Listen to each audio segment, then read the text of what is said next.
Hello friends, स्वागत है आप सभी का हमारे यूट्यूब चैनल पे। Now most awaited judgement of the high court, जो कि बहुत बच्चे वेट कर रहे थे इस डेट का कि इस दिन हाई कोर्ट का डिसीजन क्या होगा, क्या बच्चों के फेवर में जाता है कि नहीं। जो 17 बीपीएससी को लेके लीगल केस फाइल हुआ था हाई कोर्ट में डिफरेंट पेटिशनर के साइड से, इसका जो है कि जजमेंट आ गया है। ठीक है, जो हमारी आज की सुनवाई हुई थी 16 तारीख को, 16 जनवरी को, इसका फाइनल जजमेंट जो है कि सुप्रीम कोर्ट के साइट पे अपलोड हो चुका है। इसमें हम जो है कि कुछ चीज़ों के बारे में बात करेंगे कि फाइनल जजमेंट में हमारा हाई कोर्ट का क्या डिसीजन रहा, क्या रुख रहा केस को लेके और किस डायरेक्शन में हमारा ये केस जा रहा है। ठीक है, क्या इसमें बच्चों की विक्ट्री होती दिख रही है या हमारा इसमें आयोग विक्ट्री हो रहा है, जीत रहा है। इन्हीं सब मुद्दों के बारे में हम जो है कि आज की वीडियो में बात करेंगे और साथ ही साथ में हम इसमें इस विषय में भी बात करेंगे कि अब इस वर्डिक्ट के बाद से स्टूडेंट का क्या नेक्स्ट प्लान होना चाहिए, बच्चे क्या करें लेके। तो पहले हम देख लेते हैं कि इसमें किन-किन लोगों ने जो है कि एक तरीके से क्या है बोलने का कि पिटीशन फाइल किया था। तो इसमें पप्पू कुमार थे। इस टाइप से देखोगे ना, इसमें तो बहुत सारे लोग हैं देखिए यहाँ पे, ठीक है। नियर अबाउट जो है कि 14 लोगों ने केस फाइल किया था और इसमें किसके अगेंस्ट केस फाइल हुआ था यहाँ पे, जो मैक्सिमम पर्सन थे यहाँ पे देख लीजिए। क्लियर वर्सेस में लिखा हुआ है क्या हमारा, state of the Bihar through the secretary, chief secretary government of Bihar, the principal secretary and the Bihar public service commission और secretary of Bihar public service commission. इतने लोगों को जो है कि अगेंस्ट जो है कि केस फाइल किया गया था हमारे हाई कोर्ट में।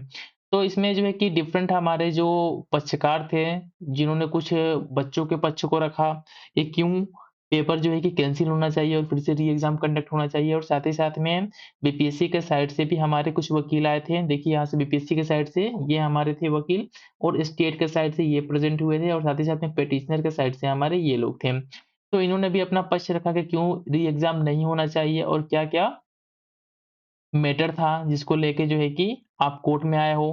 तो ये ओरल ऑर्डर है, ठीक है? इसमें जो है कि मेन जो मुद्दे थे, मैं जो कोर्ट का ऑर्डर है ना उसको पढ़ के बता देता हूँ आप लोग कि क्या हुआ है और इसके बाद से फर्दर क्या हमारा एक्शन होना चाहिए इसको लेके। तो इसमें हम जब ऑर्डर की बात करते हैं तो ऑर्डर में देखिए यहाँ पे लिखा है, क्लियर लिखा हुआ है क्या है, having heard learned senior council for the respective parties and considering the facts and the circumstance of the case and argument raised by the learned senior counsel at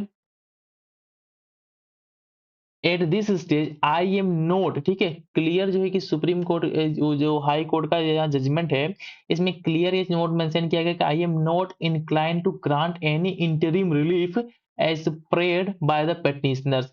किसी प्रकार का कोई जो है कि इंटरिम रिलीफ देने से कोर्ट ने साफ मना कर दिया है।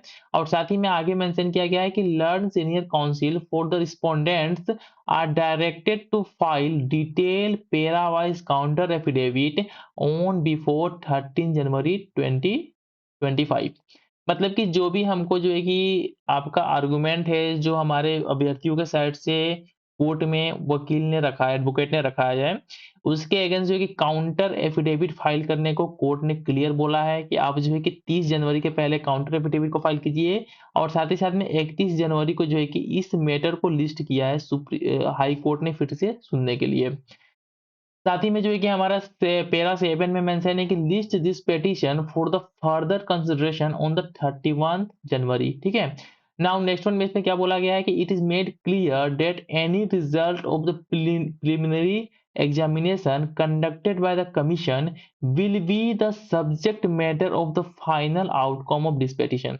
मतलब कि इसके बीच में अगर आयोग किसी प्रकार का कोई रिजल्ट पब्लिश करता है या कोई भी एक्शन लेता है एग्जामिनेशन के रिगार्डिंग, तो ये जो क्या होगा कि वो भी जो भी आयोग का जो भी डिसीजन होगा 17 बीपीएससी को लेके, रिजल्ट हो या जो भी लेके, वो सभी के सभी क्या होंगे हमारे यहाँ पे क्लियर लिखा हुआ है देखिए।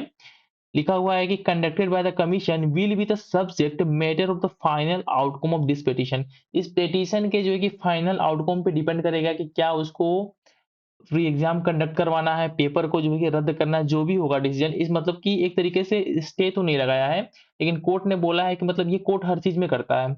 अगर सपोज़ कीजिए कोई भी जनरल इंसान कोई केस फाइल करता है और बीच में कोई किसी प्रॉपर्टी पे कोई एक्टिविटी कर रहा है, तो बोलेगा कि आप एक्टिविटी तो करते रहो, लेकिन जब हमारा फाइनल जजमेंट आएगा, तो उसके बेसिस पे डिसाइड होगा कि आपने जो भी आज तक एक्टिविटी किया है, वो लीगल है कि नहीं और किस तरीके से उसको हम जो है कि नल एंड वॉइड कर सकते हैं। तो एक तरीके से हमको मेरे पर्सपेक्टिव से और मेरे जानने वाले जो भी लीगल फ्रेंड हैं या एडवोकेट वगैरह हैं, इनके थ्रू यही है कि कोर्ट ने जो भी जजमेंट दिया है, एक तरीके से सीधा-साधा सा जजमेंट है। इसमें होगा क्या कि आगे कुछ होने वाला है नहीं ज़्यादा। जहाँ तक पॉसिबिलिटी ये है कि फिर से आगे जाएँगे, काउंटर एफिडेविट को फाइल करने के लिए बीपीएससी जाएगा, तो वो क्या करेगा, सोचेगा कि इस मैटर को थोड़ा लंबा खींचा जाए। तो कुछ ना कुछ करके बीपीएससी के माइंड में आ गया है कि किसने कुछ ना कुछ करके जो है कि 131 का डेट मिला है। तो बीपीएससी कुछ ट्राई करेगा, कुछ ना कुछ लोचा वगैरह करके इसमें जो है कि फिर नेक्स्ट डेट ले लें। फिर नेक्स्ट पे आएगा, सोचेगा फिर नेक्स्ट डेट ले लें। तो अब डेट पे डेट पड़ती जाएँगी, ठीक है? और इसके बीच में क्या हमारा मेंस का पेपर भी कंडक्ट हो जाएगा, हो सकता है रिजल्ट भी आ जाए। इस तरीके से क्या होगा ना कि बीपीएससी का सीधा-सा टारगेट क्या है कि जो बच्चे हैं हमारे, जो स्टूडेंट्स हैं, इनको बाँट देना। कि मानिए कुछ बच्चों को जो है कि मेंस का प्रिपरेशन स्टार्ट कर देंगे, कुछ बच्चे मेंस दे दिए, इंटरव्यू में मानिए सपोज़ ये फाइनल सिलेक्शन भी हो गया, तो इस तरीके से बच्चों का ना क्या होगा, हमारा गुट हो जाएगा। मतलब कि डिफरेंट हमारे गुट बन जाएँगे कि कुछ बच्चे बोल रहे हैं कि एग्ज़ाम के फेवर में हैं, कुछ बोलेंगे कि हम जो है कि मेंस के एग्ज़ाम का प्रिपरेशन कर चुके हैं, तो किस तरीके से आप पेपर को कैंसल कर दोगे? कुछ बोलेंगे कि हमारा फाइनल सिलेक्शन हो चुका है, तो आप किस तरीके से पेपर को कैंसल कर दोगे? तो डिफरेंट टाइप के गुट्स बन जाएँगे अंदर, ठीक है? हमारे गुट्स बन जाएँगे स्टूडेंट के अंदर ही और इस तरीके से ये पूरा का पूरा जो चल रहा है ना प्रोटेस्ट, एक तरीके से पूरा का पूरा कमज़ोर हो जाएगा और इसका फाइनल आउटकम कुछ निकल के आने वाला है नहीं। इसलिए मैं ये बोलूँगा कि आप जो भी लोग का नंबर जो है कि 85 जो है कि प्लस माइनस आ रहा है, ठीक है? 85 प्लस माइनस आ रहा है। वो बच्चे या तो 13 जनवरी के हो, 13 दिसंबर के हो या तो 4 जनवरी के हो। तो वो 2 बच्चे जो है कि जनरल की बात कर रहा हूँ मैं, ठीक है? यूआर की बात कर रहा हूँ। वो बच्चे अपना मेंस का प्रिपरेशन बहुत ही अच्छे तरीके से करें। इन सब चीज़ों के अब जो हो रहा है उसको होने दीजिए। उसमें अपने माथा माथा ज़्यादा ना खपाइए और साथ ही साथ में जो स्केलिंग का प्रोसेस को लेके भी बच्चे विवाद कर रहे थे कि स्केलिंग होगा, नहीं होगा। तो अभी जो है कि पूरा का एकदम 100% श्योर हो गया है, ठीक है? 100% श्योर हो गया है कि स्केलिंग बीपीएससी नहीं करने वाला है, क्योंकि उसने समझ गया वो कि अब कुछ होने वाला है नहीं, कोई केस केस वगैरह कुछ भी फाइल करे समथिंग, बीपीएससी का कुछ होने वाला है नहीं। तो बीपीएससी को जो मन में होगा जिससे वो बच जाए, वो काम करने का प्रयास करेगा। तो उसको बचने के एक ही चांस है कि एक ही कट ऑफ निकाल दे कि कोई फिर से दोबारा जो है केस फाइल ना करे। तो इस तरीके से आप जो है कि इन सभी चीज़ों को छोड़ के, ठीक है? आपका जो भी व्यू होगा इस केस से रिलेटेड आप अपने कमेंट सेक्शन में हमको बता दीजिएगा और साथ ही साथ में चैनल को सब्सक्राइब ज़रूर कर लीजिएगा, ठीक है? और अपना मेंस का प्रिपरेशन आप लोग करते रहें। Thanks for watching.